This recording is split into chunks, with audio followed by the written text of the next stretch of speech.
আজকে আমরা এই রমজান মাসের পবিত্র দিনে এই ইফতারের আয়োজন করেছি মহান মুক্তিযোদ্ধাদের স্মরণে, তাদেরকে সম্মানিত করার জন্য।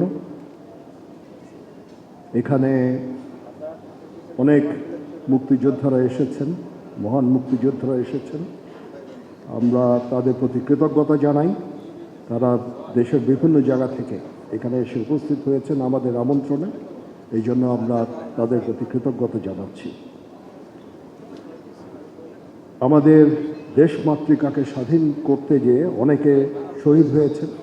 আমি শহীদদের আত্মার মাগফিরাত কামনা করছি এবং তাদের পরিবারবর্গের প্রতি সমবেদনা জানাচ্ছি।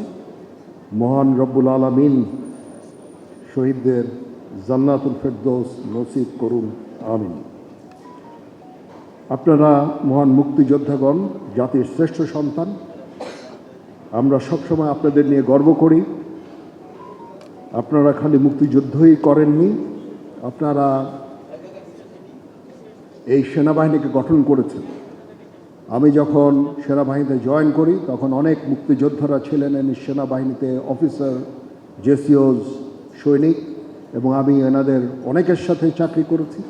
এখন আর মুক্তিযোদ্ধারা নাই, চাকরিতে নাই। আমি অত্যন্ত শ্রদ্ধা ভরে তাদেরকে স্মরণ করি। তারা যেই শ্রম দিয়েছেন সেনাবাহিনীর জন্য, সেনাবাহিনী আজকে যে পর্যায়ে আছে এটা মূলত তাদের অবদান। ওনাদের অবদানের ফলে আজকে সেনাবাহিনী এই পর্যায়ে আছে। আপনারা জানেন যে গত 18 মাস ধরে আমরা একটা বিশেষ সময় পার করেছি এবং সেনাবাহিনী দেশের শান্তি শৃঙ্খলা রক্ষার কাজে নিয়োজিত ছিল এবং সেনাবাহিনী অত্যন্ত সুশৃঙ্খল ছিল এবং সুন্দরভাবে কাজ করেছে। এটা একমাত্র সম্ভব হয়েছে আপনারা যে সেনাবাহিনীর যে ফাউন্ডেশন যেটা রচিত করেছেন, সেই ফাউন্ডেশনের ফলে আজকে এই সেনাবাহিনী এভাবে দৃঢ়তার সাথে তাদের কাজগুলো করে গেছে। সেই আঙ্গিকেও আমি অত্যন্ত শ্রদ্ধা ভরে আপনাদেরকে স্মরণ করছি। এবং আমি যখন সেনাবাহিনীতে জয়েন করি তখন আপনারা সেনাবাহিনীতে ছিলেন, বিভিন্ন পর্যায়ে ছিলেন এবং আমরা অনেক কিছু আপনাদের কাছ থেকে শিখেছি। আপনারা এসে আমাদের সাথে যোগদান করায় আজকে ইফতারিতে আমরা অত্যন্ত সম্মানিত বোধ করছি। আমরা আপনাদের সুখ সমৃদ্ধি কামনা করছি। আমাদের জন্য দোয়া করবেন, আমরা আপনাদের জন্য দোয়া করি। আপনাদের দেখানো পথ অনুসরণ করে আমরা যেন এগিয়ে যেতে পারি, সেই দোয়া আজকে আপনাদের কাছ থেকে আমরা চাচ্ছি এবং আমরা সবসময় আপনাদের পাশে থাকব। আজকে অনেক আমার অত্যন্ত শ্রদ্ধেয় সিনিয়র যারা মুক্তিযুদ্ধ করেছেন, যারা মুক্তিযুদ্ধে বিভিন্ন গ্যালেন্ট্রি অ্যাওয়ার্ড পেয়েছেন, তাদের সাথে আজকে সাক্ষাৎ আমার খুব ভালো লেগেছে। আমি অত্যন্ত সম্মানিত বোধ করেছি, আমরা অত্যন্ত সম্মানিত বোধ করছি যে তারা আমাদের এই আজকে আমন্ত্রণে এখানে এসেছেন। তাদেরকে অসংখ্য ধন্যবাদ এবং কৃতজ্ঞতা জ্ঞাপন করছি। আজকে আমরা এই ইফতারের জন্য মুক্তিযুদ্ধ বিষয়ের মাননীয় মন্ত্রীকে আমন্ত্রণ করেছিলাম।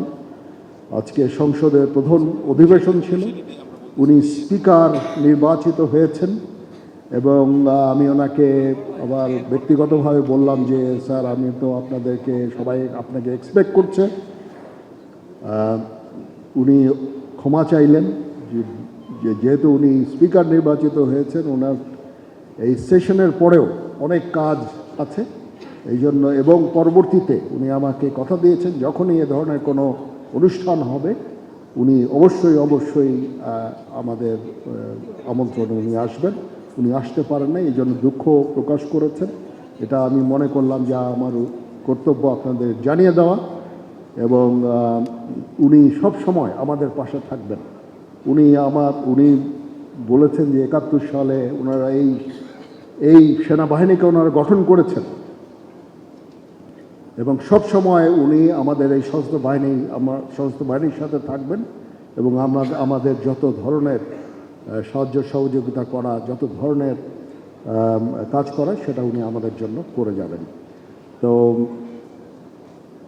ইনশাল্লাহ আমরা অত্যন্ত সুন্দর ভবিষ্যৎ কামনা করছি। এখন একটা গণতান্ত্রিক প্রক্রিয়া আমরা চলে গেছি। কিন্তু সরকার আজকে প্রথম সেশন ছিল, এখানে সব সরকার এবং বিরোধী দলরা ছিল। একটা প্রাণবন্ত সংসদ দেখতে পেলাম। ইনশাল্লাহ দেশ এবং জাতি এগিয়ে যাবে এই রাজনৈতিক নেতৃবৃন্দের নেতৃত্বে, এই সরকারের নেতৃত্বে ইনশাল্লাহ দেশ এবং জাতি এগিয়ে যাবে।